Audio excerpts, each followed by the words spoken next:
दोस्तों आजकल के मॉडर्न लाइफस्टाइल की वजह से दुनिया में नई नई बीमारियां सामने आ रही है। आज मैं आपको एक ऐसी बीमारी के बारे में बताने जा रहा हूं जो बहुत पुरानी है, लेकिन बहुत कम लोग ही इसके बारे में जानते हैं। इसका नाम है थैलेसीमिया। थैलेसीमिया एक बहुत ही सीरियस बीमारी है जिसका इलाज समय से नहीं होने से इंसान को जिंदा रखना बहुत ही मुश्किल हो जाता है। तो आइए आज की इस वीडियो में 3D एनिमेशन की मदद से जानते हैं कि थैलेसीमिया क्या है, ये कैसे होता है और इसका इलाज क्या है। तो चलिए टाइम की वैल्यू को देखते हुए स्टार्ट करते हैं।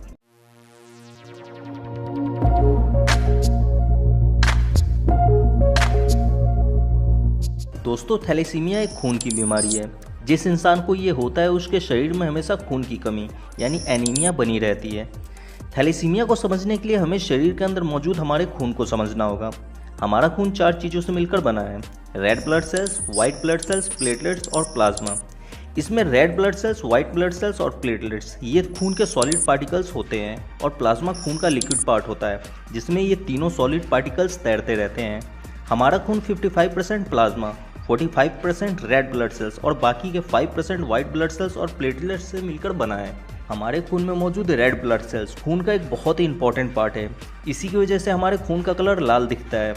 रेड ब्लड सेल्स फेफड़ों से ऑक्सीजन को लेकर बॉडी के हर सेल्स तक पहुंचाने का काम करते हैं। इनके अंदर हीमोग्लोबिन होता है जो ऑक्सीजन को कैरी करने का काम करते हैं। रेड ब्लड सेल्स की लाइफ 120 दिनों की होती है, यानी ये 120 दिनों में मर जाते हैं और इनकी जगह नए बने हुए रेड ब्लड सेल्स ले लेते हैं। हमारे खून में अगर रेड ब्लड सेल्स की कमी हो जाती है तो इसी को एनीमिया या शरीर में खून की कमी कहते हैं। आइए अब जानते हैं कि थैलेसीमिया क्यों होता है। हमारे शरीर के अंदर जितने भी लॉन्ग बोन्स यानी बड़ी हड्डियां हैं उनके अंदर हल्के लाल कलर का एक पदार्थ होता है जिसे बोन मैरो कहते हैं। यही बोन मैरो हमारे खून में मौजूद इन सॉलिड पार्टिकल्स को बनाने का काम करते हैं। थैलेसीमिया के पेशेंट में इन्हीं बोन मैरो की प्रॉब्लम होती है। इनके बोन मैरो बहुत ही कमज़ोर होते हैं जिसकी वजह से ये बहुत ही कम मात्रा में रेड ब्लड सेल्स को बनाते हैं। थैलेसीमिया के कुछ पेशेंट के bone marrow red blood cells को तो नॉर्मल तरीके से ही बनाते हैं, पर ये जो रेड ब्लड सेल्स बनाते हैं ये बहुत ही कमज़ोर होते हैं। इनकी लाइफ 120 दिनों के बजाय सिर्फ 20 से 30 दिनों की ही होती है, यानी ये 20 से 30 दिनों में ही मर जाते हैं। इन्हीं कारणों से थैलेसीमिया के पेशेंट में हमेशा हीमोग्लोबिन की कमी बनी रहती है, जिसकी वजह से उनके बॉडी को अच्छी तरह से ऑक्सीजन की सप्लाई नहीं हो पाती है और उनमें हमेशा वीकनेस बना रहता है। थैलेसीमिया की बीमारी 2 तरह की होती है, माइनर थैलेसीमिया और मेजर थैलेसीमिया। माइनर थैलेसीमिया में शरीर में थोड़ा बहुत हमेशा खून की कमी बनी रहती है, लेकिन अच्छी डाइट और न्यूट्रिशन से ये कंट्रोल हो जाती है। लेकिन मेजर थैलेसीमिया में हमेशा खून की कमी शरीर में बनी रहती है जो कुछ भी कर लेने से ठीक नहीं होती है। अब जानते हैं कि थैलेसीमिया किस कारण से होता है। थैलेसीमिया एक जेनेटिक डिसऑर्डर है, यानी ये एक आनुवांशिक बीमारी है जो माता पिता से बच्चों में आती है। प्रेगनेंसी के दौरान अगर माता या पिता किसी एक को थैलेसीमिया की बीमारी होती है तब जन्म लेने वाले बच्चे को माइनर थैलेसीमिया होने का चांस रहता है, और प्रेगनेंसी के दौरान अगर माता और पिता दोनों को थैलेसीमिया की बीमारी होती है तब जन्म लेने वाले बच्चे को मेजर थैलेसीमिया होने का चांस रहता है।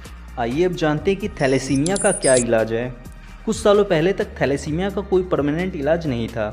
पहले थैलेसीमिया के पेशेंट को जिंदा रखने के लिए हर 15 से 20 दिनों में उनके शरीर में खून चढ़ाना पड़ता था, पर आज मेडिकल साइंस की तरक्की की वजह से इसका परमानेंट इलाज पॉसिबल हो गया है। अभी के समय में थैलेसीमिया को ठीक करने के लिए इसके पेशेंट का बोन मैरो ट्रांसप्लांट किया जाता है। आई थिंक आपको ये जानकारी अच्छी लगी होगी। अगर आपको अभी भी इसमें कुछ समझ में नहीं आया है तो आप इंस्टाग्राम पर जुड़कर अपना कोई भी सवाल मुझसे पर्सनली पूछ सकते हैं। हमारे इंस्टाग्राम चैनल का लिंक नीचे डिस्क्रिप्शन में दिया गया है। वीडियो अच्छा लगा हो तो इसे लाइक कर दें और ऐसे ही साइंस के 3D नॉलेजेबल वीडियो के लिए आप हमारे चैनल को सब्सक्राइब कर सकते हैं। Thanks for watching friends.